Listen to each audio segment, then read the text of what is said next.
Bueno, primero de todo, bienvenidos, gracias por estar aquí.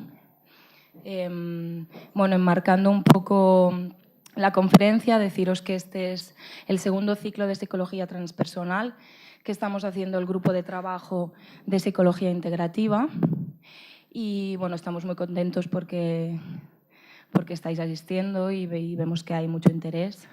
Entonces, hoy estamos en, creo que la quinta conferencia y tenemos con nosotros a Iván, conocido como Sesha. Él es nacido en Bogotá, ha estudiado ingeniería y filosofías orientales. Desde bien pequeñito ha estado interesado en el mundo de la meditación y de la filosofía oriental, así que desde bien joven se puso a meditar y a estudiar los clásicos orientales, con lo cual ahora podemos decir que son bastantes años los que tiene en cuanto a teoría y práctica en este ámbito. Así que hoy nos presenta la conferencia titulada Psicología y estados de conciencia. Bueno, deciros que a día de hoy imparte cursos y conferencias acerca de Vedanta Advaita, sobre todo, que ahora os explicará un poquito de qué va. Y bueno, sin más preámbulos, aquí os dejamos con él y con su sabiduría. Gracias. Muy buenas noches, buenas tardes. Vamos a intentar profundizar en algunos temas que son bastante interesantes y que atañen al mundo psicológico. Hay un concepto que solemos utilizar en la física, ¿sí? Que se puede a su vez usar en otras partes y en otras disciplinas del pensamiento. Y tiene que ver con lo que llamamos la aberración. Es un concepto simpático. Los nombres de la física se parecen a los nombres raros de la medicina y de la psicología. Se habla de aberración cuando la observación de un objeto no coincide con las leyes que se presuponen deben definir su movimiento o su naturaleza. Por ejemplo, en aquel momento, hace más o menos unos 100 años, se planteaba la aberración del movimiento de Mercurio. Se decía que Mercurio tenía una aberración en su ábside, en su semieje mayor. Él giraba y no había razón por la cual ese movimiento pudiese ser entendido. Y ahí entonces que el concepto de aberración tiene que ver con algo que no coincide con los patrones generales estándares de los modelos sobre el cual soportamos el conocimiento. Cuando hablamos, por ejemplo, en medicina de la aberración, hablamos de malformaciones, de patrones genéticos o patrones formales que no son estables, no son firmes, no coinciden con los elementos y los cánones básicos sobre los cuales la naturaleza se expresa, y le solemos llamar aberraciones. En el mundo de la mente también hay conceptos o aberraciones. Es decir, cuando nosotros nos situamos en la zona de confort e intentamos mirar el mundo y no coincide con nuestros patrones básicos, con lo que se llaman los axiomas, y cuando estos elementos no coinciden con los axiomas, los elementos psicológicos o las explicaciones que tenemos de las cosas, entonces hay un tipo de aberración. Por ejemplo, aberración son los estados místicos. Ustedes llaman de otra manera seguramente en la psicología, pero son básicamente aberraciones.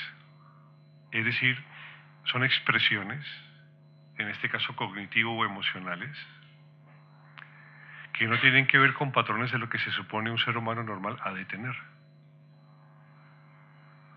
Uno de los mayores conflictos que tenemos desde el punto de vista cognitivo, a nivel filosófico y psicológico, son ciertas presunciones teóricas que asumimos como válidas para tratar de entender el mundo y sobre las cuales soportamos nuestras indagaciones, y al final, cuando las observaciones no coinciden con estos patrones, entonces al no poderlas explicar tenemos que dejarlas de lado o llamarlas aberraciones.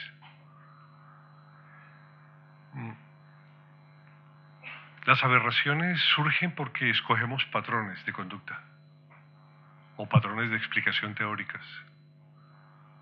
sobre las cuales tenemos que explicar las cosas. Y es que es necesario. Ustedes se dan cuenta que cada escuela psicológica usa o se basamenta en ciertos patrones sobre los cuales establece sus investigaciones. Y de esa manera logra expresar tipos de resultados o expresar y clarificar ciertos tipos de comportamiento en el ser humano.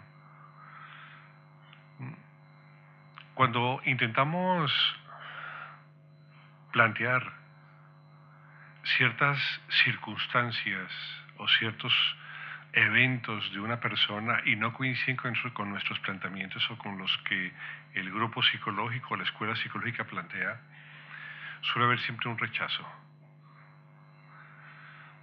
Porque se considera que el planteamiento es una aberración puesto que no coincide con mis propios modelos. El ejemplo más claro de las aberraciones en las diferentes disciplinas lo hizo la física hace casi 100 años. Había lo que se llama la aberración del movimiento de Mercurio y había otra aberración que se llamaba la catástrofe ultravioleta. ¿Ven cómo se llama la física las cosas también raras? La catástrofe ultravioleta, uno pensará que eso viene de Marte, ¿no? Y que hay un platillo volador en la mitad. No, la catástrofe ultravioleta era otra cosa. Era la simple irradiación de lo que se llama el cuerpo negro. Un cuerpo se supone que debería irradiar infinitas frecuencias, razón por la cual la energía que podía exudar era infinita también, cosa que no era en la práctica válido. Era un problema que no se solucionaba. La solución de la aberración de la catástrofe ultravioleta y la aberración del movimiento de Mercurio se solucionó. Pero tocó partir la física y surgió otra cosa que se llama la física cuántica. La física cuántica fue lo único que pudo explicar los procesos microcósmicos, los procesos atómicos, porque los planteamientos teóricos de la física en general no eran posibles, ni eran conducentes a poder llegar a conclusiones válidas de lo que la observación tenía. Entonces, hace 100 años la física se particionó. Aparece la física cuántica y se mantiene la física clásica. Hay un problema con respecto a ciertas percepciones, a ciertos procesos cognitivos y respecto a comportamientos que desde la mayoría de las percepciones occidentales son aberraciones. Se las considera como patologías, como psicopatologías. Y eso hace que inmediatamente lo que se presente con respecto a la posibilidad de solucionar a través de un nuevo modelo esas circunstancias, pues genere rechazo. Eso es normal, siempre ha sucedido en todas partes. Hace ya bastante tiempo había un matemático llamado Cantor. Cantor probó que no había solamente un infinito, sino que habían infinitos infinitos. Esta explicación de Cantor respecto a la descripción de los infinitos infinitos fue tan apabullante, fue tan contrastante respecto a lo que había en su momento, que su descripción fue siempre rechazada. Cantor estuvo clínicamente muy mal a nivel mental. Finalmente dejó todo, se fue a una biblioteca, durante un tiempo estuvo tratando de calmarse, finalmente retomó sus estudios. Y es lo que ahora sirve como base de la teoría de conjuntos. La teoría de conjuntos matemáticas se basa en las teorías de Cantor. Nosotros tenemos un cierto temor de que alguien nos saque de la zona de confort intelectual que tengamos. Y muchas de las teorías sobre las cuales podemos describir, sobre las cuales podemos llegar a analizar o por lo menos predecir acontecimientos, pues se dejan de lado con base en que no coinciden con nuestras axiomas sobre los cuales determinamos las cosas. Uno de los grandes problemas que tiene la filosofía y la psicología occidentales respecto a la unicidad sobre el comportamiento y sobre teorías con respecto a Oriente, es que los planteamientos básicamente se basan en lo que se llama el realismo filosófico. Occidente es altamente realista. ¿Qué es realismo? Realismo es que el mundo existe independientemente del observador. Es decir, existe objeto y sujeto. El mundo es realista. Científicamente, el universo es realismo. Existe necesariamente una separación continua entre objeto y sujeto, es decir, los objetos son independientemente del conocedor de ellos. Este planteamiento, este axioma, es un axioma básico en la ciencia. Existen 3 axiomas básicos en la ciencia, 3. El primero es el realismo cognitivo. El segundo es que un experimento basado en cierto orden, al ser repetido, debe ver resultados similares e idénticos. Y el tercer mecanismo científico es que la velocidad de la luz es constante en cualquier sistema inercial de referencia. Esos son los 3 elementos. De ellos, uno es el realismo. Los objetos existen independientemente del sujeto que los percibe. Eso ha planteado un paradigma, ha abierto un paradigma que es muy interesante, que es el paradigma del yo. Al yo se le asigna la fuente esencial de ser consciente. No hay un psiquiatra, no hay un psicólogo profesional con experiencia que no pueda decir que la conciencia es conciencia del yo. Es decir, este planteamiento se convierte en un axioma. Razón por la cual eventos conscientes que impliquen un desarrollo en donde momentáneamente el yo no está son simplemente patológicos. Circunstancia que hace que se excluyan muchos procesos cognitivos, como las experiencias cumbres que se plantean en la psicología humanista, en la psicología última que plantea estados aparentes o expandidos de conciencia. El resumen de esto básicamente es que dependiendo del axioma que ustedes escojan de vida, así ven el mundo. Y debido a la zona de confort en la que vivan, cualquier idea que sea contraria a este proceso simplemente es rechazado. Eso es lo que hemos hecho siempre, durante no solamente años, sino durante centurias. Nos hemos convertido en enemigos de ideas, porque nuestros planteamientos básicamente suelen ser diferentes. Por ejemplo, hay planteamientos tan básicos y que producen tal discordia como que la Virgen es virgen o que la Virgen no es virgen. Esa es una gran diferencia entre católicos y protestantes. Y uno se pregunta, ¿eso es suficiente para que muera tanta gente? La verdad que no. Pero pareciera que sí, porque en la práctica eso lleva y es conducente a que lleguemos a odios intestinales y a que lo peor de nosotros salga con respecto al vecino o al prójimo. Y convertimos lo que es la vida en lucha y convertimos lo que es la tranquilidad en guerra. Nosotros subsistimos porque planteamos patrones básicos que llevan a sostener nuestra individualidad. Y hemos evolucionado desde esta perspectiva hasta encontrar una manera de poder funcionar en el mundo de la manera más o menos organizada. Pero para ello hemos tenido que tomar de una u otra manera siempre una decisión que nos lleva a aceptar algo o a rechazar otra cosa. Eso que aceptamos son los patrones básicos sobre los cuales subsistimos. Son los patrones que acepta la ciencia o los patrones que acepta la psicología o los patrones que acepta cualquiera de las escuelas de las que ustedes hacen parte. El gran problema de los patrones es que generalmente si hubiese alguno universalmente válido ya nos habríamos dado cuenta. ¿No opinan eso ustedes? Si hubiese un patrón comportamental que fuese absolutamente coherente y que explicase todas las observaciones, seguramente que ya todos nos habríamos dado cuenta y que las universidades están llenas de esas personas que fácilmente podrían solucionar los dilemas psicológicos de todos los pacientes. Pero realmente no es así. Somos experimentadores y conocedores de islas inmensas de conocimiento, pero no tenemos el conocimiento final, ni lo tiene la psicología, ni lo tiene la matemática, ni lo tiene la física. Somos simplemente buscadores en un inmenso mar que desconocemos todavía. No se pide que se acepte todo, pero se plantea una reflexión sólida para ver hasta dónde pueden llegar nuevas opciones y que sean interesantes y que son profundas. El planteamiento básico de la psicología es que la conciencia es conciencia de un yo. ¿Estamos de acuerdo? Quien diga lo contrario está cerca a ir a un loquero. Pero la conciencia es conciencia de un yo. La conciencia se aboca a una condición individual y es el sujeto el que es proclive a poder ser el tenedor de esa circunstancia. ¿Dónde se aloja la conciencia? Es complejo. Se suele decir que se aboca en algo que se llama mente.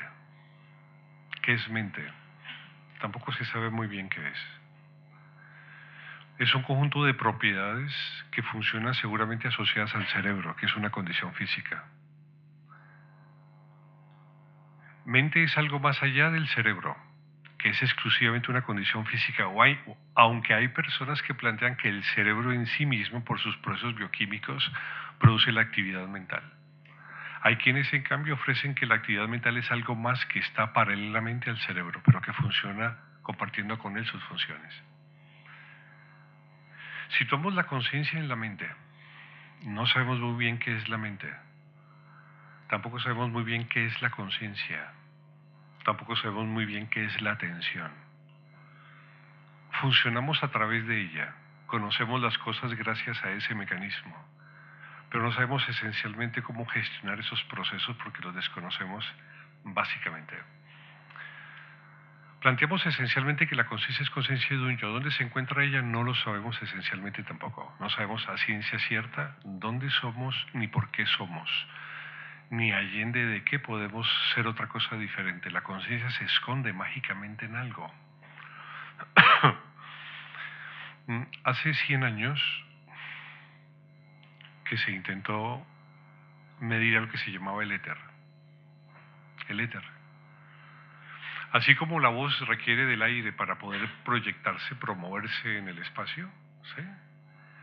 Porque si no hay aire la voz no se proyecta. Se requiere un medio.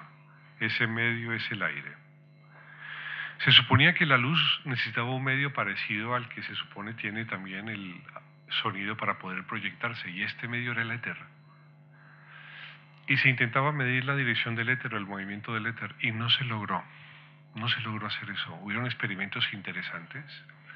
Uno lo hizo Thompson y Michelson, que fue profundamente interesante, y evidentemente dio un resultado, y es que no se podía medir la velocidad del éter, que en todas direcciones era igual. Einstein llegó a una conclusión muy sencilla. Si es imposible de medirlo, básicamente lo que ocurre es que no existe. Es la opción más sencilla. Si todos los experimentos llevan a que el éter, que es la condición sobre la cual se mueve la luz, no se puede medir, lo más sencillo es plantear que el éter no existe. Con la conciencia y con el yo, la conciencia de mí, yo como conciencia, yo como entidad, como individuo, hemos intentado localizarlo en todas partes del cerebro. Y se resiste a encontrarse un sitio en el cual él se aloje. Hemos encontrado a través de la tecnología y buscado mediante todos los elementos la apreciación de dónde vive el yo y qué es el yo. Sin embargo, planteamos que la conciencia es conciencia del yo, pero cuando soportamos la conciencia sobre el yo, intentamos saber qué es este personaje, qué es esta historia, si este es trascendente, si este es inmanente, si este nace cuando nacemos, si no muere cuando morimos, si se transforma, si es estable. Es decir, hay múltiples teorías con respecto a esa naturaleza esencial, lo que llamamos el yo. Y no hemos encontrado todavía una definición clara y estable. Cada escuela tiene sus razonamientos, sus justificaciones para poder plantearlo. Bien, el Advaita tiene un modelo que es un tanto extraño, que es un tanto diferente.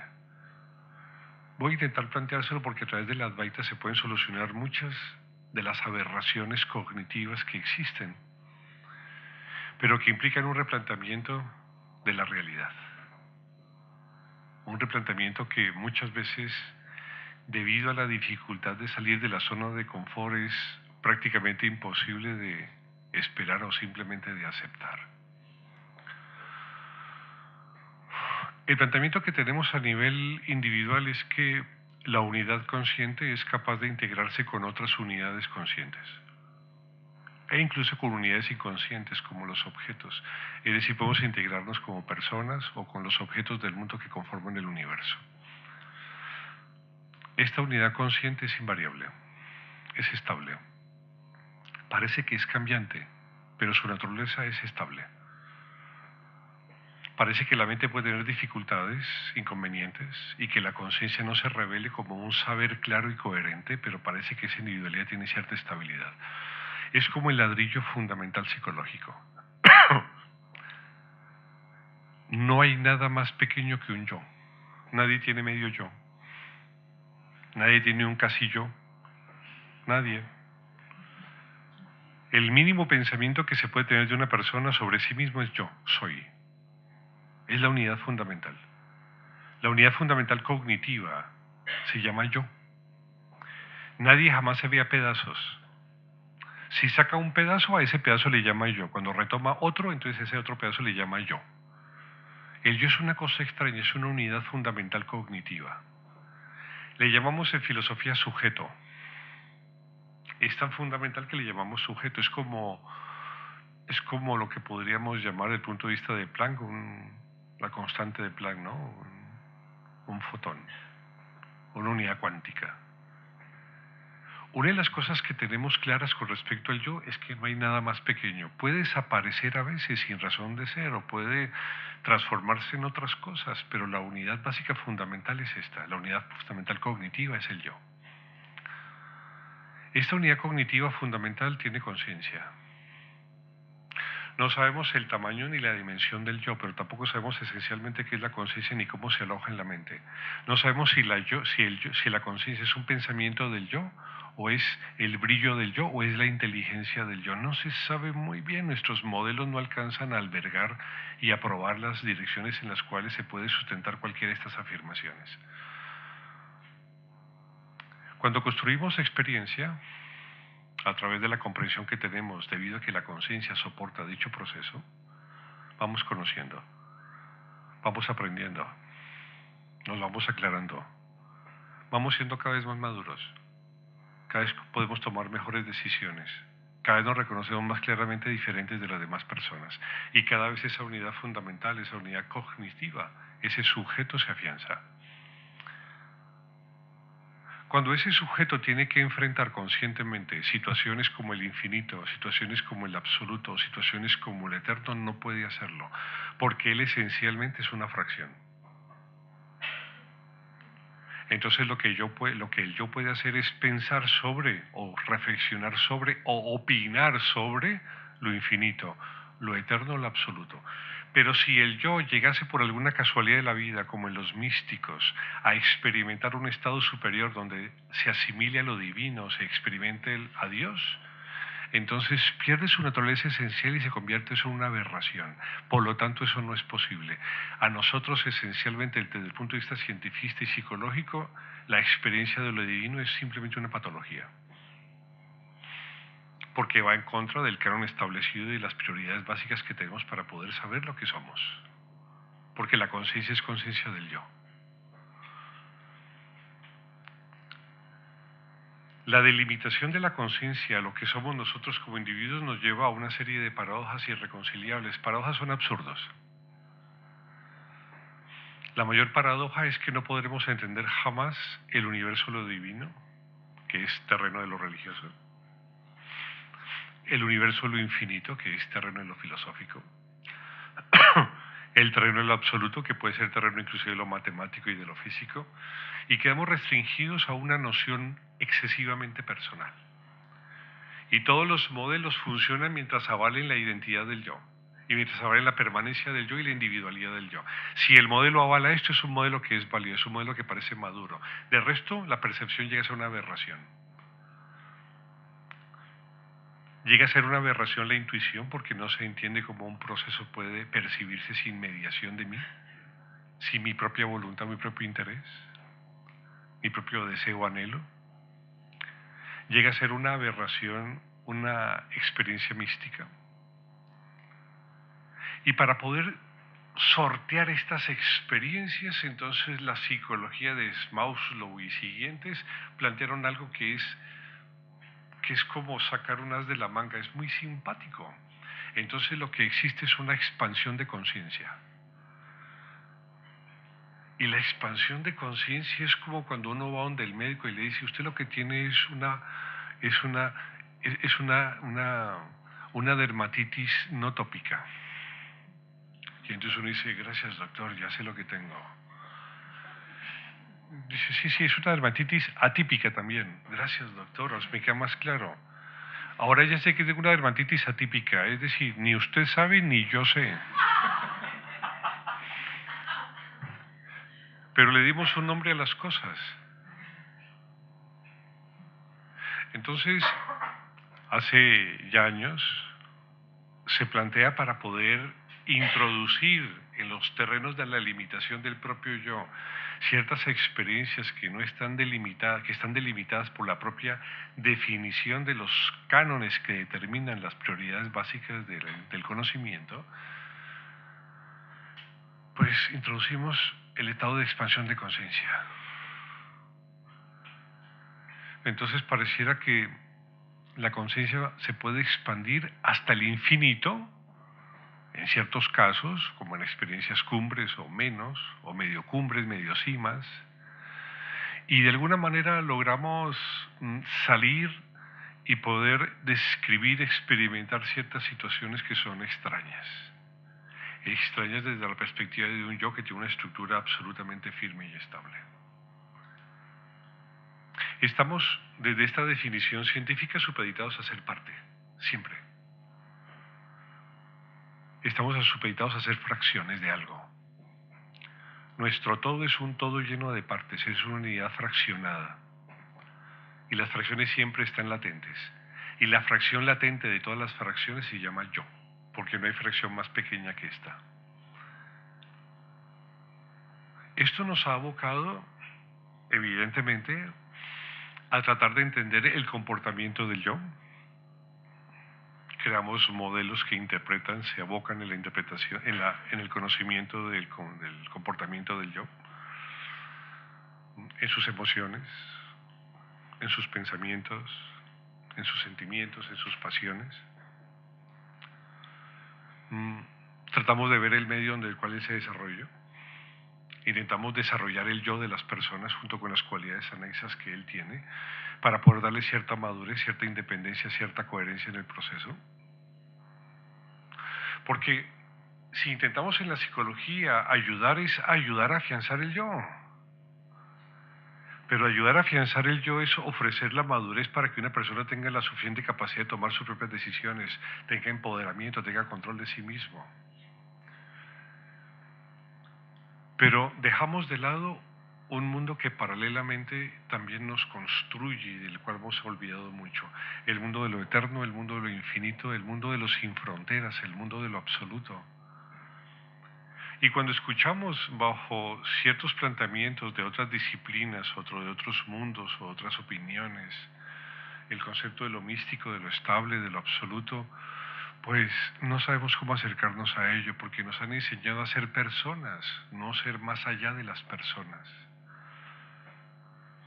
Otras escuelas han introducido el concepto del no yo, del no alguien, del no algo, para tratar de entremezclar ese conjunto de circunstancias que de alguna manera tienen que describirse porque nuestros modelos no lo hacen, pero a través del cual no podemos definir claramente qué es lo que sucede porque el modelo lo aborta, porque nuestro modelo es un modelo de diferenciación. La totalidad de modelos occidentales son todos modelos de diferenciación, todos. Todos se defienden los unos a otros, tratando de llevar a la diferenciación como objeto esencial y a la madurez de esa diferenciación como sujeto, mediante un comportamiento específico. Pero hay otros modelos. Es un modelo que es un tanto diferente. Vamos a hablar de un modelo que plantea una descripción teórica un poco diferente, pero que sin embargo tiene una gran propiedad y es un elemento profundamente práctico que es el manejo de la atención. El manejo de la atención. El Advaita es un sistema de pensamiento metafísico. No es un sistema de pensamiento psicológico, es un sistema de pensamiento metafísico. El Advaita está diseñado y está estructurado para tratar de entender qué es el ser. No es qué es la persona, no, qué es el ser. La adaptación del Advaita a mecanismos y a pensamientos occidentales cuesta bastante. Ha sido un trabajo bastante complejo. Krishnamurti ayudó mucho a hacerlo. Han oído Krishnamurti, me imagino algunos de ustedes. Krishnamurti y otros como ellos, desde hace ya bastantes años, Vivekananda y otros más, Ramana Maharshi o Nisargadatta, han intentado describir en parte este modelo con las inmensas dificultades y limitaciones de que al no ser expertos en el lenguaje mismo que lo relaciona, pues es difícil llegar a aquellas personas que desarrollan la teoría de semejantes apreciaciones, de semejantes teorías. El modelo del Advaita impacta por una circunstancia especial y es por la definición de lo que denomina lo que es conciencia. Impacta por esa razón y al impactar de esa manera hace que ya muchas veces retiremos las herramientas porque simplemente parece que son inabarcables las comprensiones que tenemos que tener para poder entender aquello que se está definiendo. Se plantea algo así: la conciencia es un continuo. Es un continuo. Es decir, la conciencia no está exclusivamente solicitada a un individuo, sino que la conciencia es un continuo. Esas son las primeras definiciones claras que determinan este modelo y que posteriormente a nivel metafísico sirve para entender qué es el ser.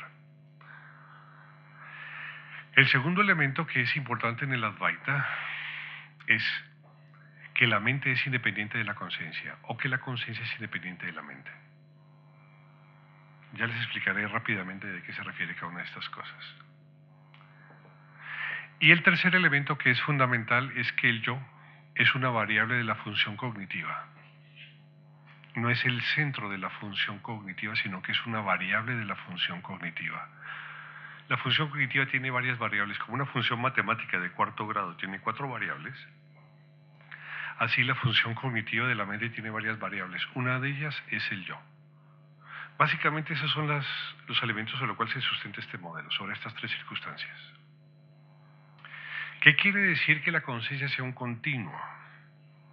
Luego de esto les hablaré un poco de la parte práctica para ver cómo podemos relacionarlo con elementos que podemos inclusive más adelante, si tenemos tiempo, hacer una pequeña práctica para entenderlos. Plantear un continuo implica plantear una entidad sin fronteras y sin límites. Eso es un continuo. Un continuo es una entidad sin fronteras y sin límites.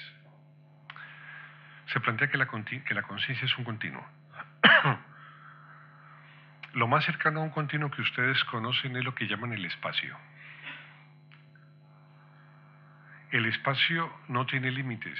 Los volúmenes aparentemente limitan al espacio, pero el espacio no tiene límites, a tal punto que si yo retiro esto de acá y lo coloco acá, o de aquí y lo coloco otra vez donde estaba, yo no he modificado el espacio.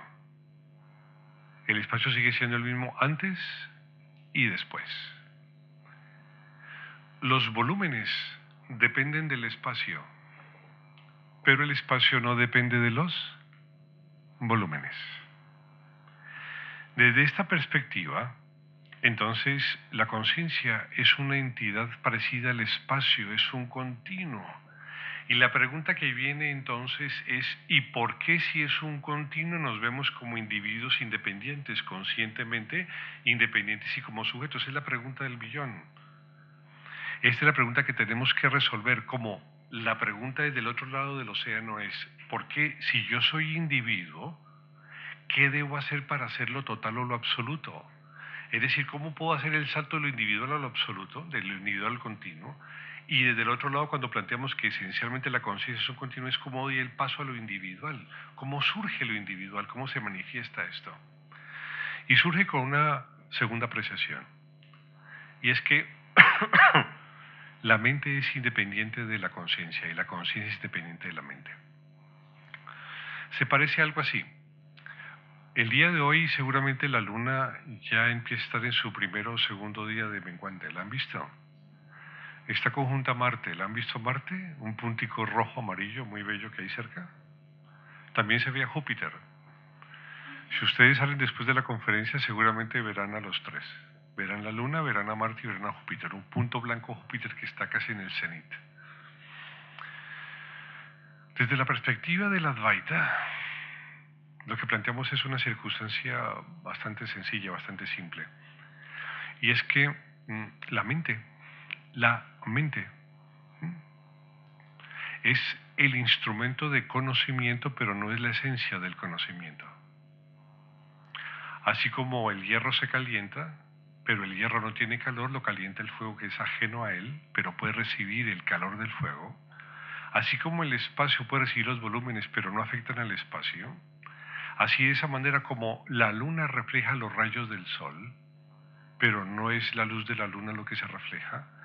De esa manera la intermediación de la mente en el proceso de la cognición genera la sensación de limitantes, así como este espacio, este objeto volumétrico aparentemente limita el espacio. Este objeto volumétrico al limitar el espacio hace que el espacio tuviese una forma cuando el espacio no tiene forma.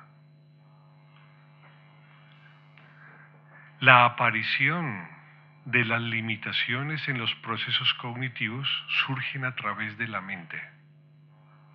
Es la mente la que establece las fronteras de la cognición a través de los propios mecanismos del pensamiento que ella produce.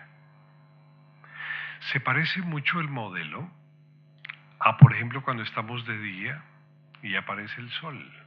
El sol siempre está desde la mañana hasta la noche. A veces aparecen nubes, pueden ser oscuras, terribles, o pueden ser simplemente etéreas y no podemos mirar al cielo porque el brillo del sol daña los ojos. El sol siempre está. La conciencia omniabarcante siempre está, pero es la mente, como las nubes, dependiendo del grado de exposición que ella tenga y de las variables cognitivas que se desarrollan en ella, lo que genera una sensación de limitación. Es decir, la limitación es una sensación aparente, no una sensación esencial. Al igual que en los sueños, cualquier ente que está apareciendo en un sueño es una sensación puntual, pero no es una sensación esencial. Ese individuo no existe. Es una apariencia de individuo porque es una proyección del soñador. ¿Estamos de acuerdo? Desde nuestro modelo, la individualidad es una apariencia que se sostiene en la medida que el pensamiento funcione, en que la actividad cognitiva se genere y que en la actividad cognitiva haya una variable de funcionamiento que se llama el yo, o una de las variables cognitivas que hay en la mente, la sensación de individualidad en el proceso, que al sumergirse en el propio proceso cognitivo genera sensación de diferenciación. El yo se parece mucho a colocar limón en la leche. Se corta, da suero y cuajo. ¿Por qué? Porque al colocar el limón, simplemente la leche adopta dos condiciones que antes eran una. De esa manera la mente en la percepción se convierte en un catalizador de diferenciación. La diferenciación en el proceso de cognición, que es el receptáculo de una conciencia que es omniabarcante, produce inmediatamente una sensación de diferenciación. ¿Qué hacen entonces las filosofías orientales? Las filosofías orientales lo que intentan es erradicar el sentido del yo que hay en la cognición. Es decir, es como si ustedes tuviesen una pintura y quitaran el color amarillo de la pintura. Es como tener una mesa y quitar el polvo de la mesa. Al quitar el polvo, entonces queda limpia. Al quitar la pintura queda otra cosa, pero erradicaron un color. La función cognitiva tiene varias variables de las cuales no voy a hablar. Una de ellas es el sujeto, el sentido del yo. Por esa razón, ustedes empiezan a oír del no yo. Empiezan a oír del no alguien, del no algo. Pero el no yo no erradica a la mente, y erradica la función diferenciadora de la mente, razón por la cual se puede conocer sin que haya un yo que limite la percepción, razón que hace que la experiencia no sea una experiencia traumática ni patológica. Les voy a dar un ejemplo de una experiencia sin yo. Se les voy a dar. Seguro que todos ustedes la han vivido y con seguridad no es patológica. Se llama concentración psicológica. Vamos a hablar un poco de concentración psicológica. Es una facultad que tiene la atención de localizarse sobre una zona de percepción, de tal manera que esa resalta y la demás se desvanece. ¿Estamos de acuerdo? Una definición muy sencilla de lo que es concentrarse. Concentrarse es focalizar la atención. ¿Estamos de acuerdo? Se focaliza la atención a un campo, razón por la cual el resto del campo desaparece. ¿Estamos de acuerdo? Bien. Usted se ha concentrado sobre muchas cosas, muchas veces, todos los días. ¿Es así o no? A veces se concentran cuando miran un objeto externo a ustedes, a veces se concentran sobre una idea, a veces se concentran sobre una actividad, están cocinando en su trabajo como terapeutas, conduciendo, dando una caricia. Es decir, la concentración opera en todos los actos y en todos los potenciales eventos de la vida. ¿Estamos de acuerdo hasta acá? Bien. Vamos a colocar un caso típico de concentración, leer un libro. ¿Alguna vez han leído un libro mientras están concentrados? Seguro que la respuesta es sí. Y si no, una revista, Aló, o cualquiera de estos churros de libros, de revistas que hay. Podemos también plantear, por ejemplo, una película, una buena película de cine, una buena película de televisión. ¿Se han concentrado alguna vez sobre ella? Bien. Vamos a presuponer una situación. Están profundamente concentrados. Los señores están viendo en televisión Miss Universo. ¿Sí? Y las chicas están viendo, ¿cómo se llama a este cuando hizo de Aquiles? Brad Pitt, la Ilíada. Bien, están viendo entonces a Brad Pitt en calzoncillos ahí en dos televisores diferentes, por supuesto. Y están concentrados. Es decir, están muy atentos. Es decir, continuamente atentos a un evento. ¿Estamos de acuerdo o no? Bien. Cuando están en esta situación, ¿qué pasa con el sentido del yo? El sentido del yo está presente como elemento consciente en el proceso de percepción. ¿Se reconoce al yo como parte o como fracción de la percepción? ¿El yo es una fracción de la percepción en ese instante? La respuesta es no. ¿La concentración es una aberración de la percepción? No. Al contrario, la concentración implica un proceso mucho más eficiente, ¿o no? Inclusive la concentración llega a ser un proceso altamente terapéutico, como empieza a pasar con el mindfulness, donde la atención en un proceso de concentración sobre un evento llega inclusive a ser terapéutico. ¿Estamos de acuerdo o no? Pero la concentración no es una aberración de la cognición, de ninguna manera. Y sin embargo, mientras opera ella en cualquier evento de la vida, pasa algo que es sorprendente. Es que la fracción del yo consciente no está presente en ella. ¿Cómo puede ser eso? Cuando hablo con psicólogos de estos temas en algunos de los seminarios me dicen, no, lo que pasa es que eso es una presencia inconsciente y momentánea que genera esa circunstancia. Entonces la respuesta es, joder, más vale ser inconscientes. Más vale vivir de reflejos, porque si es una percepción más eficiente, pues evidentemente lo que buscamos es eso. Entonces lo que tenemos que es dejar de ser nosotros para ser reflejos y para ser eficientes, inconscientes.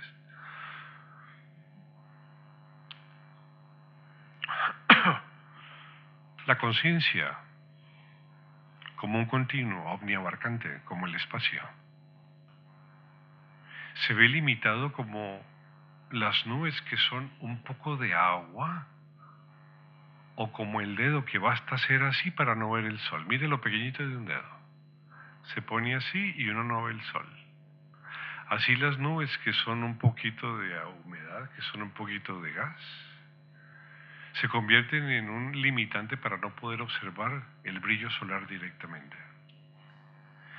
De esa manera las funciones cognitivas basadas en mecanismos habituales, condicionantes, pensamientos, emociones y sentimientos, acompañados por un yo asociado a estos procesos cognitivos, convergen en la apariencia de un individuo. Uno de los elementos que la Advaita tiene y que son profundamente interesantes, por lo menos para reflexionar, es que el yo es una fracción de la función cognitiva, es una fracción de la mente, no es la razón ni el centro ni el eje esencial de la mente, es una fracción. Y es una fracción que se puede obviar, es una fracción que se puede retirar de la cognición.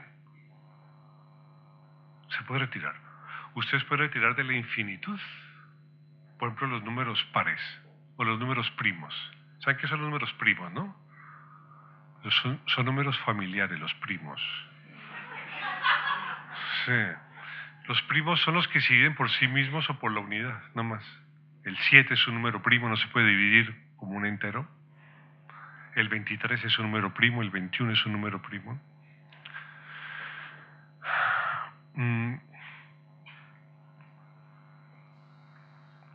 A lo que voy con esto es que ustedes pueden retirar los números primos del conjunto del universo de números y lo que les queda, ¿qué es?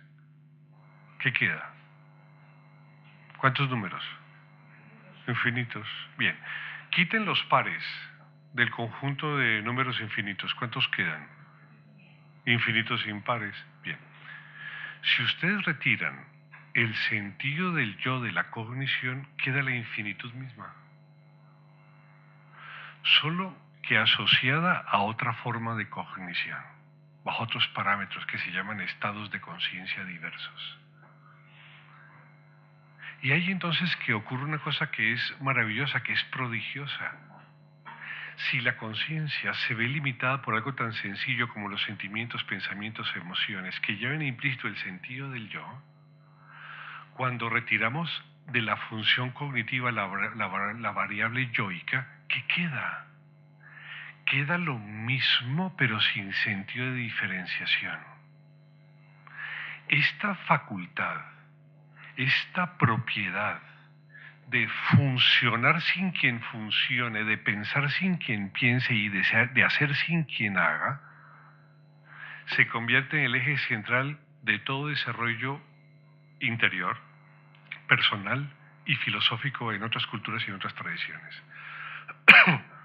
No es retirar la mente, ni siquiera desvanecer la conciencia porque ella ya está. Inclusive de noche está el sol aunque no lo veamos. Pero sí hay dentro de la mente, como dentro del agua con gas hay bicarbonato, o como dentro del agua de mar hay sales, basta evaporar un poco de agua de mar para que en el fondo queden las sales. Basta evaporar de la cognición una función cognitiva que se le llama yoidad sin que las demás se varíen para que haya una forma de percepción diferente. Esa no presencia en una mente activa, viva, esa no presencia le suelen llamar no yo. Ese no yo no es más que ustedes cuando están en concentración psicológica, por ejemplo, donde hay conciencia pero hay no yo. ¿Qué es lo que la Advaita plantea respecto al no yo? ¿Cómo se puede trabajar este proceso? ¿Cómo se puede en la vida práctica llegar a ser conducente al retiro de este proceso en la cotidianidad? El retiro de este proceso en la cotidianidad se da de una manera muy sencilla, a través de un proceso de atención continua. Bien lo sencillo. Si ustedes colocan fuego, colocan hielo sobre una olla y el calor es permanente, el hielo cambiará de estado, pasará de sólido a líquido y posteriormente líquido a gaseoso, gracias a que la presencia continua del fuego da una energía suficiente para que se transforme la materia. Hay un elemento profundamente interesante en el Advaita que es la atención, es la gestión de la atención, algo que para nosotros es absoluta soberbia y absolutamente importante, la atención. y planteamos una especie de axioma, y es que la atención constante sobre un tren cualquiera de eventos presenciales, repito, ¿estamos de acuerdo? Váyanse con esto de toda esta charla que les he dado, toda esta perorata que les he planteado, váyanse solo con esto. La atención sostenida sobre un conjunto cualquiera o un tren cualquiera de percepciones presenciales reconfigura la cognición. Así como el calor reconfigura la materia, así la atención constante reconfigura la cognición. ¿Qué es reconfigurar la cognición? Reconfigurar la cognición es cambiar la relación cognitiva entre objeto y sujeto. La cambia. Nuestra atención normalmente está de objeto a sujeto, de sujeto a objeto, de objeto a objeto, de objeto a objeto, de objeto a sujeto. Es decir, nuestra atención es lo suficientemente momentánea para que sepamos que esto es un bolígrafo, que esto es otro bolígrafo que es azul, que este es un vaso y que esto es un botellín de agua. Nuestra atención es fulgurante sobre procesos, momentánea. Son como puntos suspensivos con el cual se trabajan todas las letras. Ustedes imagínense la impresión que hay de una letra L muy larga a través de una offset. Si ustedes cogen el papel ya impreso y se coloca una lupa como la que colocan los señores que trabajan en litografía y la colocan ahí, ustedes van a ver que hay puntos, son punticos. Nuestra percepción son puntos suspensivos de atención. Nuestra percepción son puntos suspensivos de atención. Esos puntos suspensivos de atención dan para colorear una pequeña fracción del papel. Y en la cognición dan para definir los objetos, uno tras otro, y saltar de objetos a sujetos.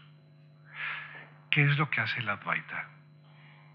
El Advaita dice, para transformar la cognición y con ellos deshacer la variable egoica que opera en la función cognitiva, que delimita la conciencia ilimitada, lo que hay que hacer es mantener la atención constante sobre cualquier tren de percepciones presenciales.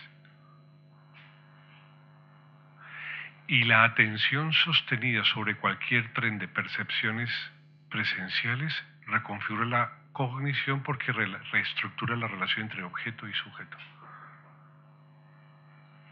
Entonces, la aberración de un místico puede ser explicada con este modelo porque simplemente al erradicar el sentido del yo, la identificación de su proceso cognitivo con la totalidad y lo absoluto y la divinidad es plena, total y completa.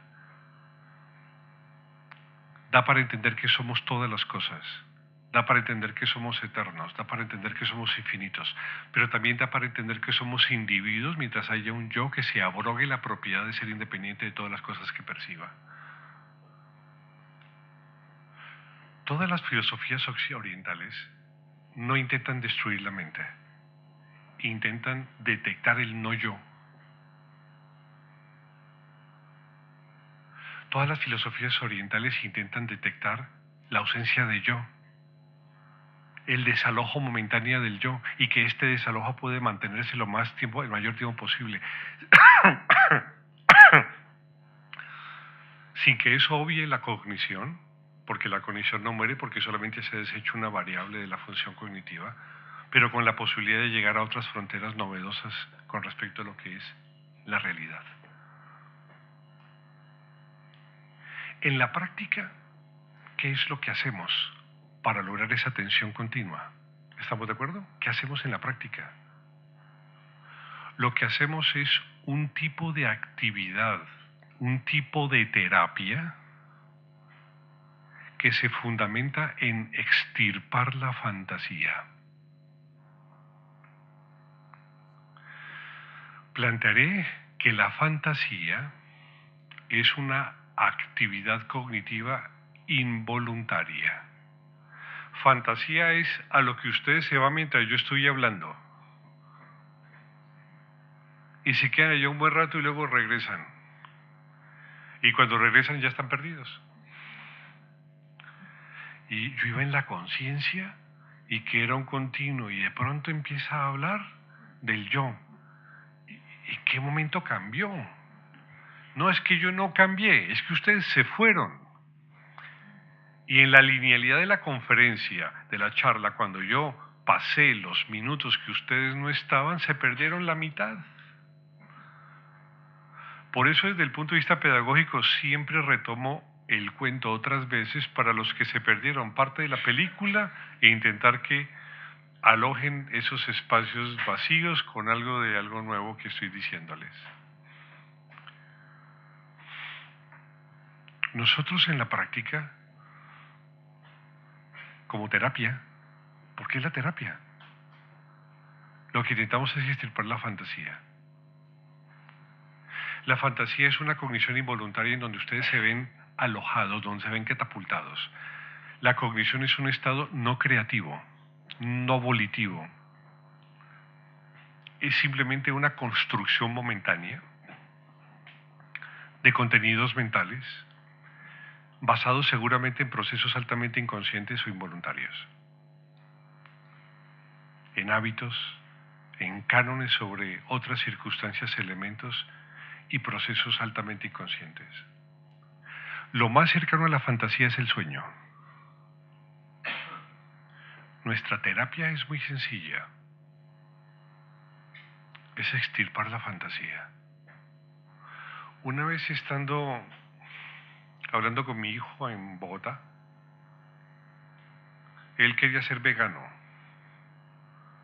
excepto cuando lo invitaba a comer hamburguesa. Ahí ya no quería ser vegano. Entonces, cada tanto que hablábamos, lo invitaba a comer una hamburguesa que se llama hamburguesas del Corral, que son deliciosas, unas hamburguesas, la verdad que sí.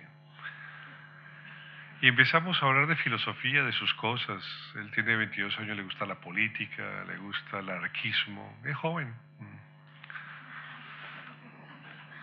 Y me decía, pa, ¿qué es eso que tú hablas del no yo? ¿Qué es eso? ¿Qué es lo que hay que hacer? A ver, en definitiva, deje de hablarme tanta cosa. ¿Qué es lo que hay que hacer? Y le dije, extirpa tu fantasía. Se quedó mirándome. Y no volvió a hablar más durante la hamburguesa, ¿no? Le dio vueltas varios días a eso.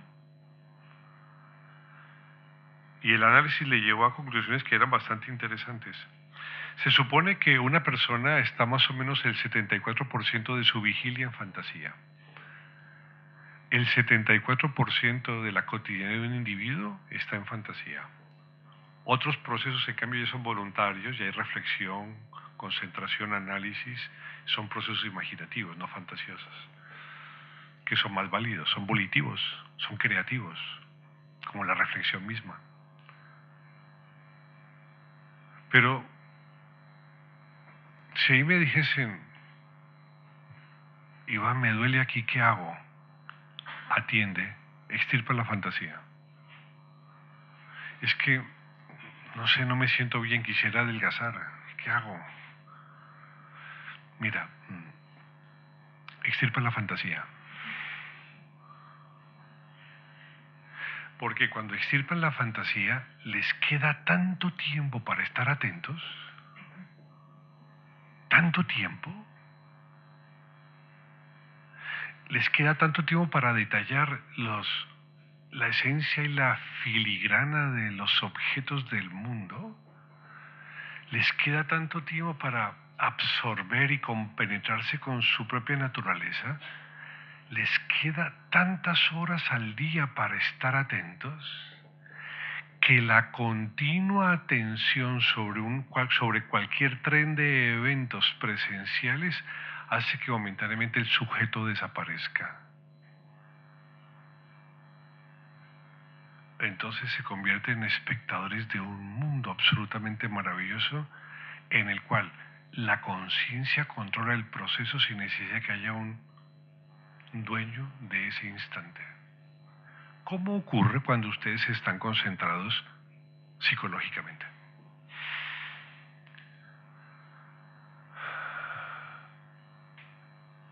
La mayor terapia es comprender. Esa es la mayor terapia, comprender. Si ustedes no llevan a las personas a comprender, la terapia no tiene sentido.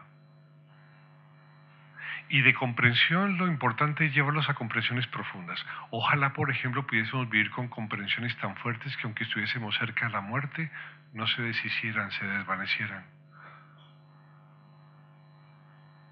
¿Las comprensiones que ustedes tienen en la vida son tan fuertes para esperar a la muerte y mirarla a los ojos? ¿O son tan fuertes cuando hay despecho emocional poder sostenerse y ser dignos ante el dolor? ¿Son sus comprensiones así de fuertes? ¿Son así de fuertes sus comprensiones que se mantengan aunque una persona querida se vaya y muera? La condición de la atención es tan importante y la continuidad de la atención sobre cualquier tren de percepciones cotidianas y presenciales es tan importante que al enraizar nuevas comprensiones sobre los eventos de la vida, nuestra interpretación del mundo y por lo tanto, al haber una nueva interpretación, nuestro comportamiento se modifica y cambia. Porque lo que nos transforma son las comprensiones, nada más nos transforma eso o el amor, que es algo parecido, de lo cual no hablaremos todavía.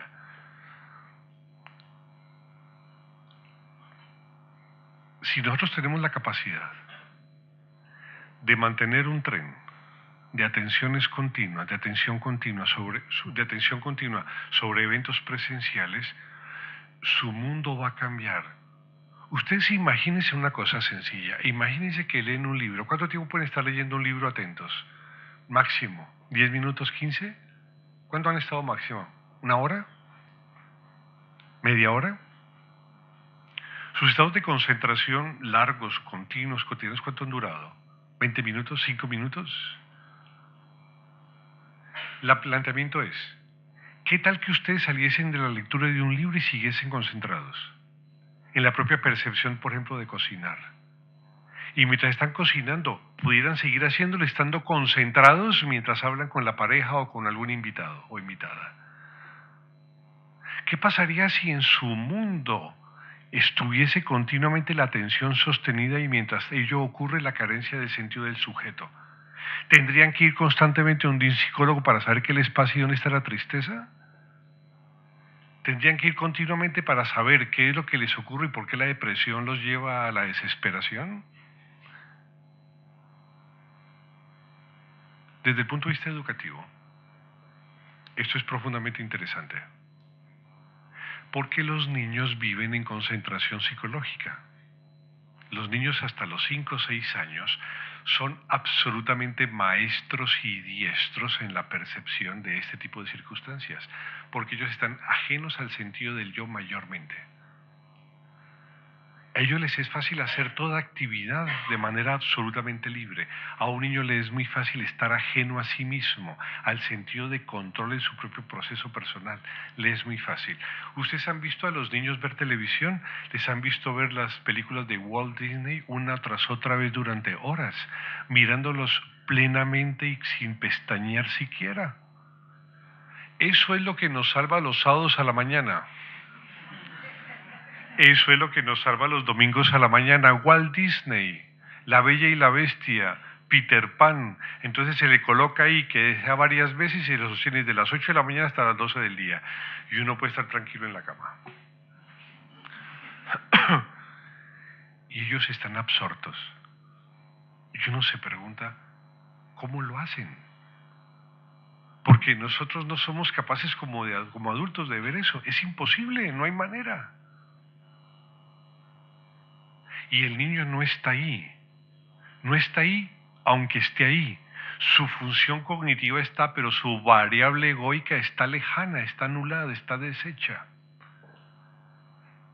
Ella empieza a aparecer y a madurar a los 7, 8 años. El sistema nervioso madura y irrefrenablemente e irremediablemente empieza a aparecer ese sentido. Pero ¿por qué no, desde el punto de vista pedagógico, en vez de plantear un tren moral de enseñanza, ¿por qué no plantear un tren de cognición, de aprendizaje de la atención y de gestión de la atención? Mientras no planteemos una gestión cognitiva en vez de una gestión moral, no sabremos desde el punto de vista educativo hacia dónde vamos. Y creo que va a ser con nuestros pequeños. Si los chicos aprendiesen a poder situar la atención de manera constante e introducirlo en su vida cotidiana, aprendiesen a estar concentrados y empezasen a conocer el universo de lo que es el no yo, el inmenso universo de lo que es el no yo, el infinito universo de lo que es el no yo, el absoluto universo de lo que es el no yo, entonces la comprensión del tiempo, la comprensión del espacio, la comprensión del amor, la comprensión de la entrega, de la confianza y seguramente inclusive de la comunicación sería totalmente diferente. El Advaita evidentemente parte de otro lugar, parte de otra prerrogativa, pero encuentra una serie de puentes profundamente interesantes para poder relacionar el mundo de los continuos, el mundo de lo absoluto, con el mundo de lo individual y de lo permanente y de lo cambiante. El puente entre el universo de lo absoluto y lo individual es la atención. Hay solamente una línea que es común a dos paredes que están a 90 grados. Se llama esquina. La esquina es común a dos paredes que están totalmente paralelas. Una esquina es común a dos cosas. Y a la vez es una y a la vez es otra. Así, de esa manera, la atención es común a los mundos de lo absoluto y a los mundos de lo individual. Si nosotros facultamos a un individuo y le ayudamos a gestionar correctamente la atención, ¿y qué es gestionarla correctamente? Estemos atentos cuando hablemos, cuando comamos, cuando nos vestimos. Estemos atentos a estar preocupados cuando hay que estar preocupados. Estemos atentos a experimentar la pasión a tope cuando ella aparezca y sea necesaria vivirla. Estemos atentos a ser cariñosos, a ser pacientes. Estemos atentos a cada pequeña cosa que implica estar vivo. Y si introducimos esta simple forma de ser, si introducimos esta simple variable de ver las cosas, podremos entonces notar algo que es absolutamente delicioso. Es que vivimos sin tanto estrés, sin tanta tensión, sin tanto conflicto y sin tanto sufrimiento. Uno de los grandes problemas, si no el más grande, a nivel psicológico que hay en el ser humano, es la imposible gestión que tenemos de una atención constante. En Oriente, la gestión constante de la atención toma nombres especiales, toma nombres específicos. Uno de ellos es el de la meditación.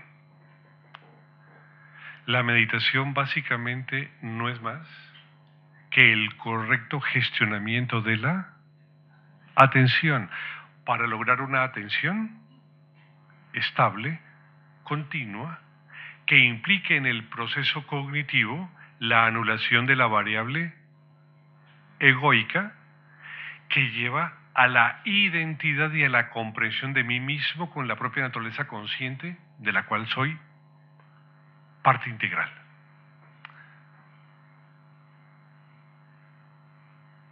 Pero esencialmente lo que tenemos que hacer no es afianzar la naturaleza del yo, es afianzar la naturaleza de la atención que el yo tiene. Lo preponderante no es el yo, es la atención.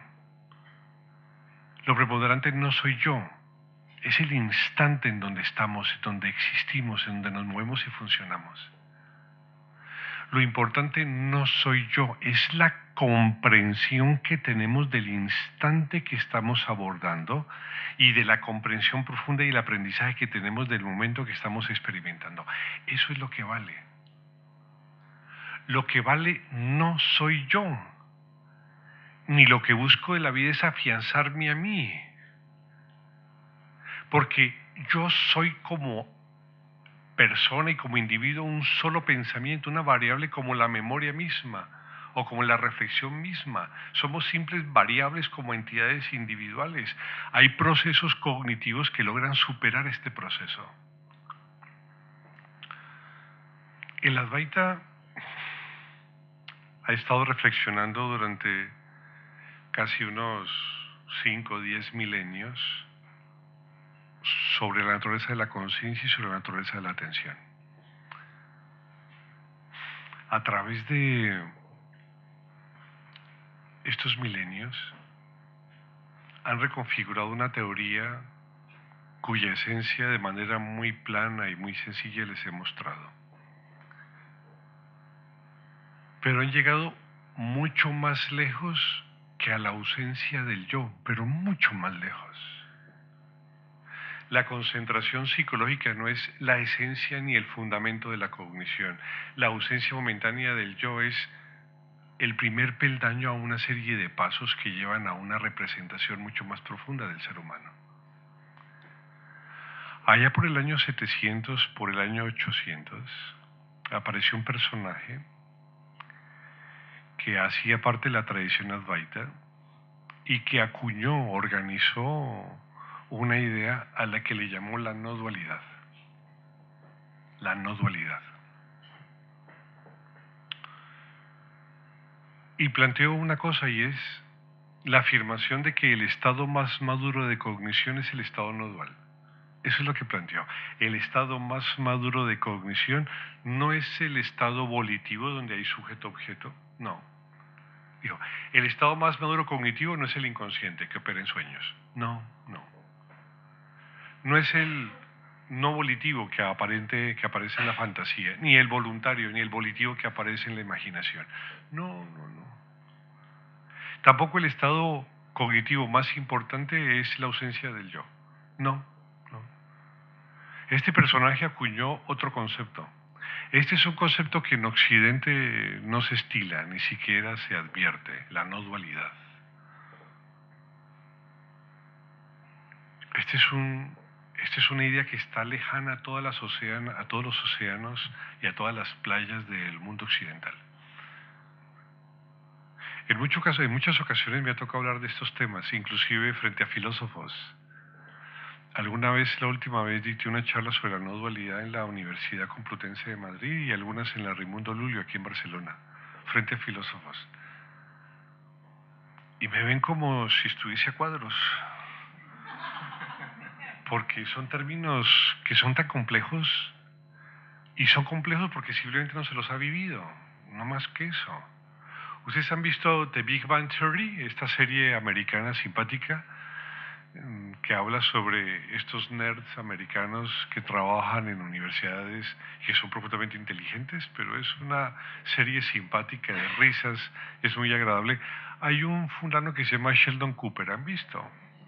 El pobre Sheldon. El pobre Sheldon pasa los años y las temporadas y no entiende lo que es un sentimiento, no entiende lo que es una emoción. Entonces, cuando a Sheldon se le habla de emociones, él no sabe qué hacer, porque él lo procesa todo intelectualmente y no logra llegar más allá de lo que este proceso permite.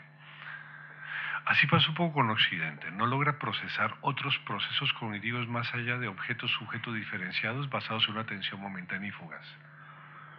La atención es un universo de tren, es un universo que se imprime con puntos hechos por elementos suspensivos, por puntos suspensivos.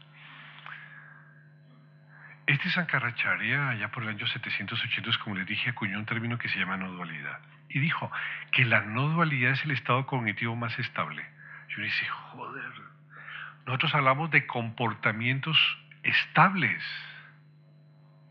no de estados cognitivos estables, de comportamientos del yo, de un yo estable, de un yo maduro, de un yo que se relaciona, de un yo que interactúa. Y planteamos que es estable porque vive en la sociedad, porque toma decisiones dentro de ella, porque asume sus decisiones. Entonces decimos, bueno, este personaje más o menos es normal, ¿no? Dentro de lo normal. Ya no venga más a consulta, ya usted está más o menos normal.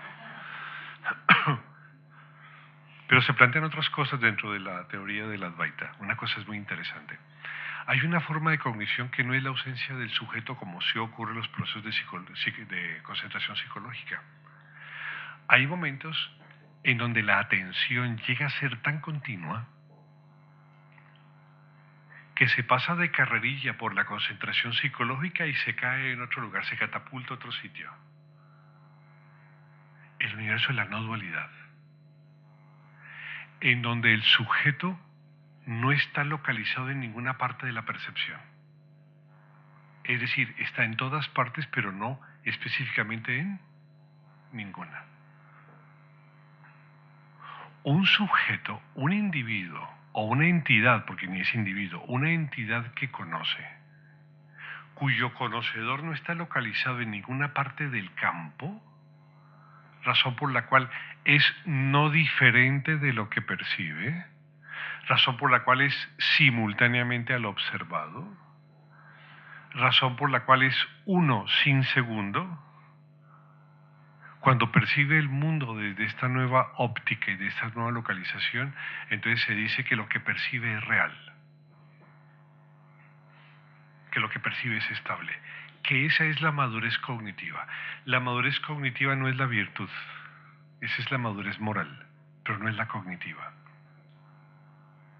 Nosotros en Occidente somos hijos de los griegos, somos hijos de la cultura griega.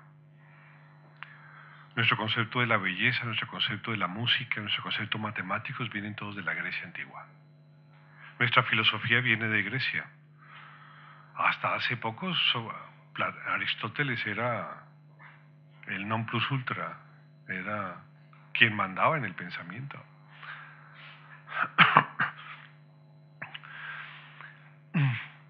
La cultura oriental no tiene una cabida excepcional en nuestra forma de pensamiento, no la tiene.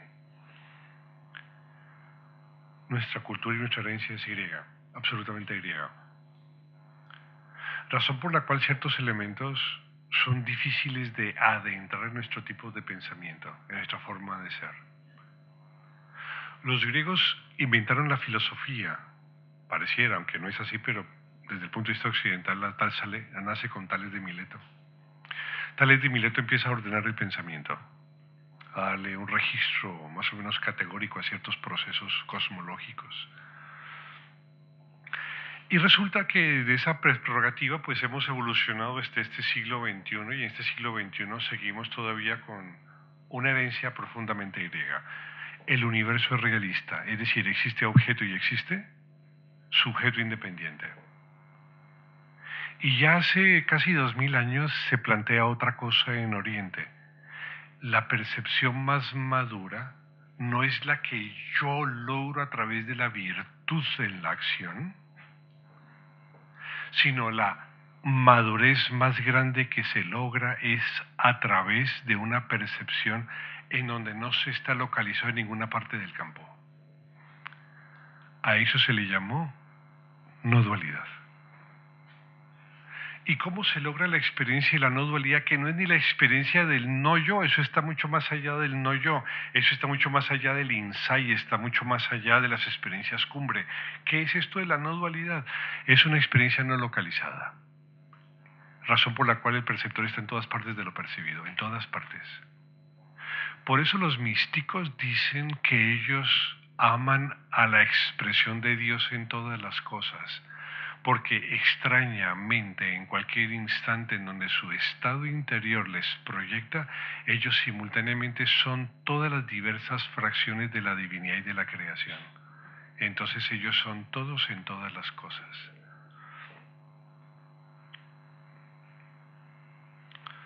El afianzamiento, la claridad y la correcta gestión de la atención, que se traduce de forma práctica, entre otras cosas, de la ausencia de fantasía en la percepción,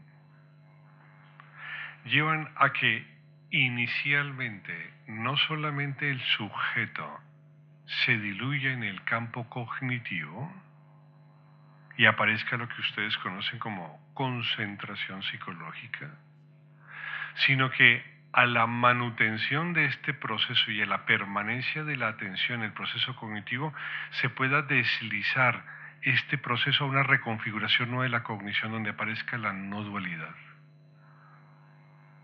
La no dualidad es el campo metafísico por excelencia, porque es el campo metafísico en donde el individuo finalmente reconoce su naturaleza.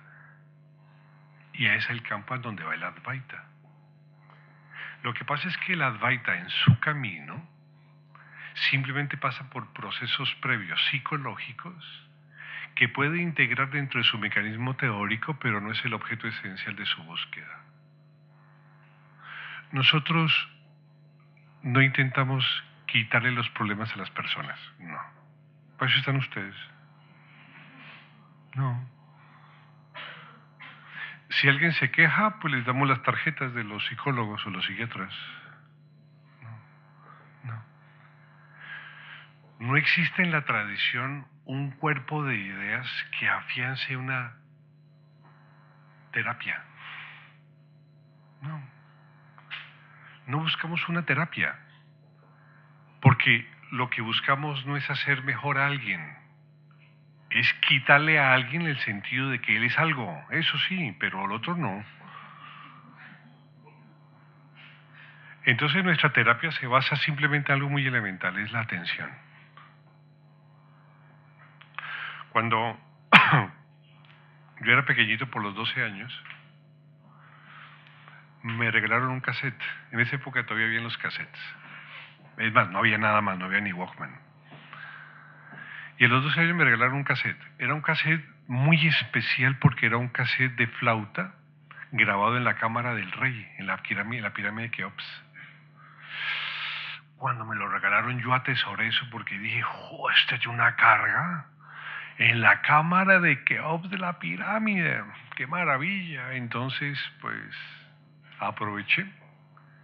En aquella época no teníamos ni grabadora, pedí prestada una y la puse. Dije, voy a cerrar los ojos y escucharla. Eran unos 35, 40 minutos de música. Pero pasaba algo. Me quedaba frecuentemente dormido. O a veces no la escuchaba porque me ponía a pensar, pero yo tenía 12 años, no sabía qué pasaba. Y en muchas ocasiones planteé si la grabación estaba mal. ¿Será que está mal la grabación y se para? ¿O será que se adelanta sola, estará mal la grabadora? Y con 12 añitos empecé a darme cuenta que el problema es que me iba mentalmente a otros lugares. Porque la mente era una locura. Porque la mente era inquieta, era difícil de sujetar, no podía atender a un objeto, a un tren de pensamientos presencial, era imposible. Y fue la primera vez a los 12 años que me di cuenta que la mente es un lamento. Porque no existe el más mínimo control de sus funciones. Cualquier cosa que ustedes voluntariamente quieran pensar, de ninguna manera pueden sostenerlo a voluntad. Pueden voluntariamente irse a un lugar, pero no allá, voluntariamente no pueden sostenerse. Nunca. Durante muchas horas y muchos días y en muchas ocasiones intenté escuchar el cassette. Me iba en diferentes lugares y volvía en otros. Yo decía, esto no lo había oído antes, esta parte sí lo había oído antes, esta no lo había oído antes. Y me preguntaba, ¿qué pasa en mí? ¿Qué pasa en mí que no produzco comprensión ni cognición? No tengo conciencia de lo que está pasando, de la música por lo menos. El problema era un problema de atención, total de atención. A los 16, 18 años empecé a tratar de meditar. Empecé a comprar libros, difícil encontrar libros en aquella época. No había cosas muy serias, tampoco lo hay ahora. Y trataba de hacer lo posible. Meditaba en el entrecejo, meditaba en los chakras, en los colores, Hacía todo tipo de locuras que todavía se hacen, todo tipo de locuras. Y nada era capaz de detener el ímpetu de la mente, nada. Nada era capaz. Nada, absolutamente nada. Hasta que a los 26 años tuve una experiencia excepcional, una experiencia que no se suele dar en muchas personas, pero que ahí me tocó el bonoloto.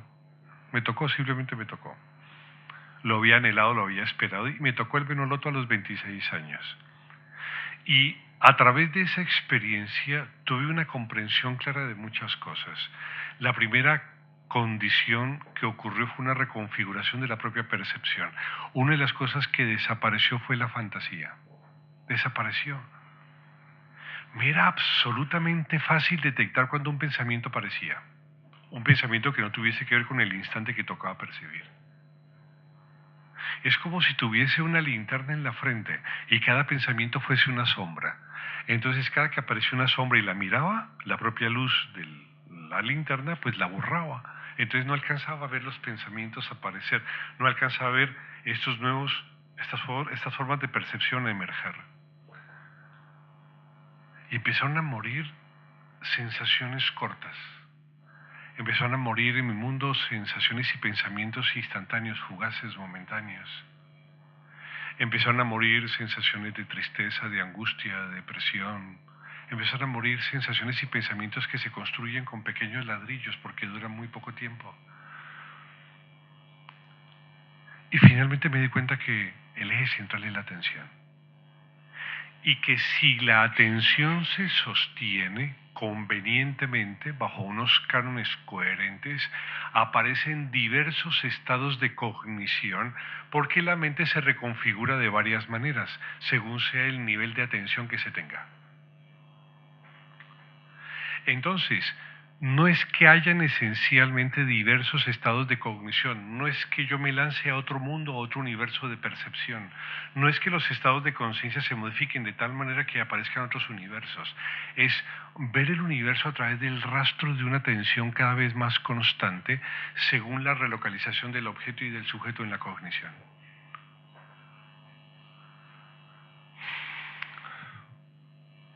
Y cuando me di cuenta de eso empecé a investigar la mente, empecé a investigar la atención. Empecé a investigar los procesos de percepción y cómo la atención se puede sostener. En mi mundo llegó el punto en donde al cerrar los ojos, mi atención se podía sostener tan fácilmente en la propia sensación de existencia, en la simple sensación de existencia. Así como ustedes, por ejemplo, pueden sostenerse en una caricia que les hace un ser querido. Y el ser querido acaricia. Y usted puede sostenerse en esto. O el ser querido les coge el cabello y les hace así. Y ustedes se sostienen en ello. De esa manera tan simple me era posible sostenerme en la propia sensación de existencia. A tal punto de que no aparecían contenidos mentales interiores. No aparecían pensamientos. Y podía permanecer allí minutos. Podía permanecer allí horas enteras. Horas navegando en océanos ilimitados de silencio, en océanos sin fronteras, en océanos que no poseen playas, en océanos que están más allá de cualquier límite. Y me di cuenta que estos nuevos estados de cognición, estos nuevos estados de conciencia, no son más que estados proyectados por la propia conciencia cuando la atención, que es su aspecto dinámico, se mantiene y es estable. Y que los estados de conciencia no se encuentran como oráculos o como se encuentran como arcanos en los libros, sino que los estados de conciencia se sustentan básicamente en la propiedad innata de que, como la conciencia es un continuo, está siempre presente, está siempre en todas partes y en todo momento. Entonces basta simplemente apelar a una atención que no depende de nada porque es la misma conciencia. Basta apelar a la ecuanimidad de la atención misma sobre un tren de eventos continuos para que inmediatamente la reestructuración de la cognición lleve, florezca y permita otras formas de percepción. Estas otras nuevas formas de percepción es lo que solemos llamar los diversos estados de conciencia. O lo que suele aparecer, como dice la psicología humanista, es lo que suele denominarse los estados de expansión de conciencia. Son los universos en donde aparece el insight. Son los universos en donde emergen las experiencias cumbres, según lo llame cada uno de los estados o cada una de las formas psicológicas en las que ustedes conozcan.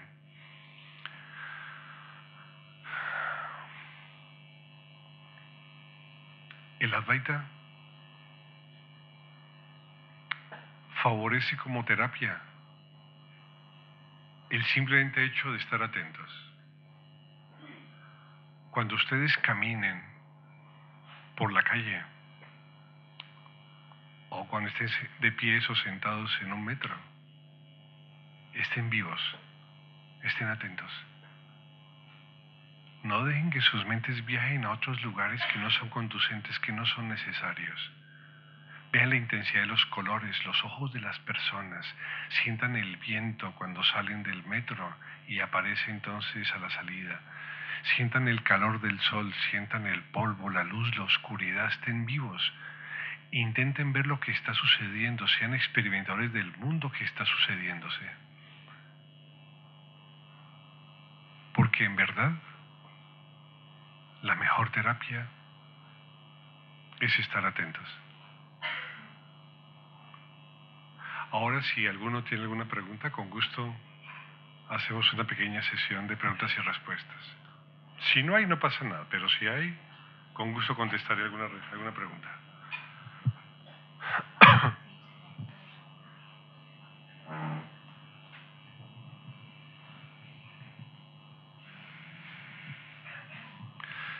Si no hay preguntas, vale. Gracias por la charla. Si lo he entendido, la atención se tiene que fijar en cualquier cosa, ¿no? O sea, posarla en cualquier cosa. O sea, por ejemplo, uno está paseando. Te lo planteo de esta manera. Luego sigue esto. El espacio no se fija en cualquier cosa. El espacio no tiene que estar en algún lugar en especial. Pese a ti, tú existes, razón por la cual atiendes. Intenta no atender. No puedes, porque supera tu voluntad la atención. Entonces, no es cosa de estar esforzado en algún lugar. ¿Tú te esfuerzas por existir? A ver, esfuérzate por existir. ¿Te sirve de algo? No. Entonces, no te esfuerces por atender. Tú cuando más me atiendes es cuando menos te esfuerzas. Tú cuando más me atiendes es cuando menos te esfuerzas. Porque cuando atiendes a tu esfuerzo pierdes capacidad de atenderme a mí. Ya. Pero quiero decir, sin esfuerzo, pero observar, ¿no? O sea, observar lo que te va pasando por delante, lo que te están diciendo. Lo que puedes recordar, lo que tienes que pensar, lo que tienes que sentir. El problema es aprender a encontrar un criterio para saber en qué debes poner tu atención. Eso. Ese criterio va naciendo en la medida en que tú poco a poco y paso a paso vas, cada vez que te das cuenta de que estás en el lugar equivocado, volver otra vez a la simplicidad de un presente. Esa es la terapia, no es más. Cada vez que te vayas a un lugar equivocado, que es una vez cada 2 segundos, regresa nuevamente a tu mundo. Valora lo que estás percibiendo. Reconoce la existencia de las cosas y sigue adelante. Y luego otra vez a los 2 segundos vuelve. Y luego al segundo y medio vuelve. Y así todo el tiempo. Vale, sí, Eso al principio enloquece, pero luego es un sadhana maravilloso. Los primeros 10, 15 años es complejo. Luego ya es más fácil. Gracias.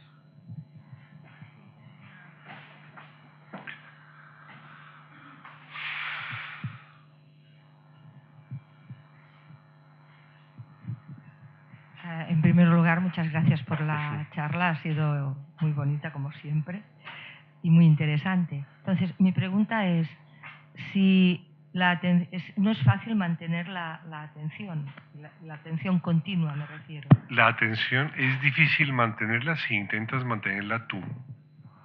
Si no intentas mantenerla tú, la atención no requiere de esfuerzo y se mantiene. Ya, pero constantemente tenemos fantasías, ¿no? Porque estás educada a percibir con esfuerzo y con voluntad, sí.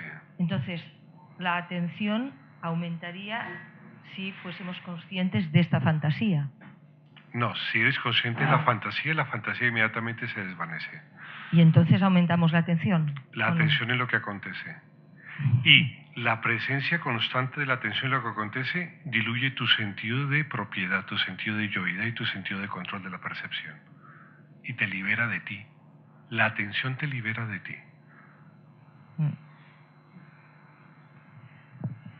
Vale. No, es complejo, pero o sea, no sabría explicarlo, pero lo he entendido. Es verdad.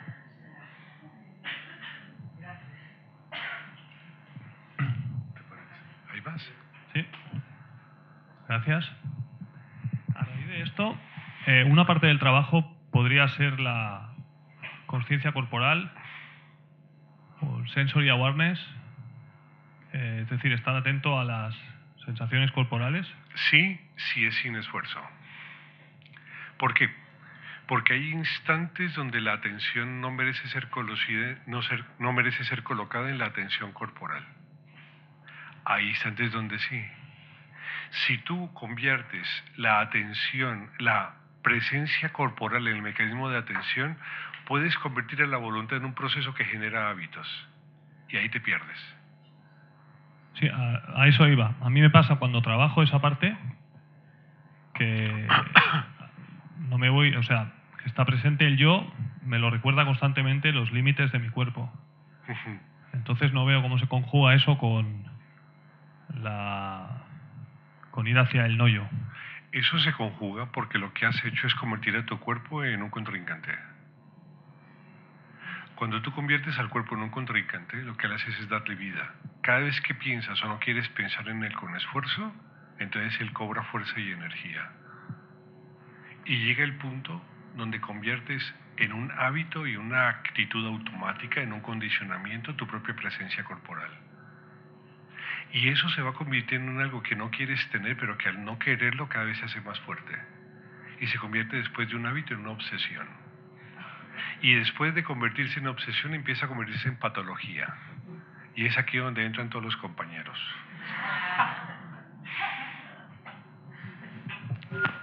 ¿Qué hacer entonces? No lo alimentes. No conviertas tu cuerpo en lucha, ni tu limitante físico en lucha. Conviértelo en amigo. Habla con él y dile, joder, estamos jodidos los dos. Conviértelo en, dile, hoy no te voy a dar de comer bien ni vas a dormir bien, pero otra semana con seguridad, sí, no te preocupes. Hoy vamos a hacer ejercicio, así que te van a dar agujetas, aguántate y no jodas mucho.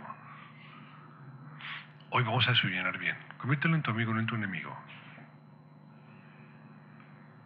Dale la importancia que él merece, ni más ni menos.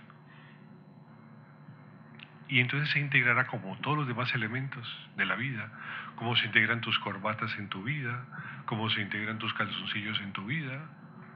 No tienen ni más ni menos importancia que en el instante donde vas a usarlos. Así el cuerpo se convierte en importante cuando se lo requiere y se lo necesita, ni más ni menos. Y mientras tanto tu atención estará viajando por los lugares donde merece ser atendida a las cosas del mundo. Gracias.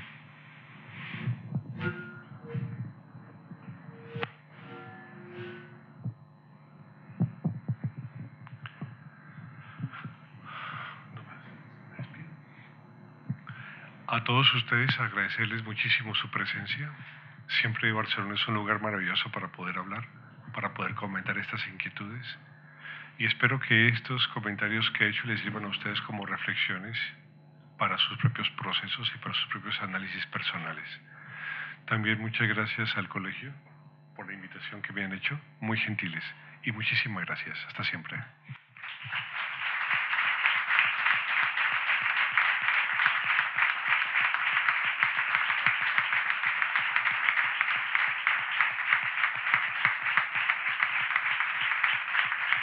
Thank you.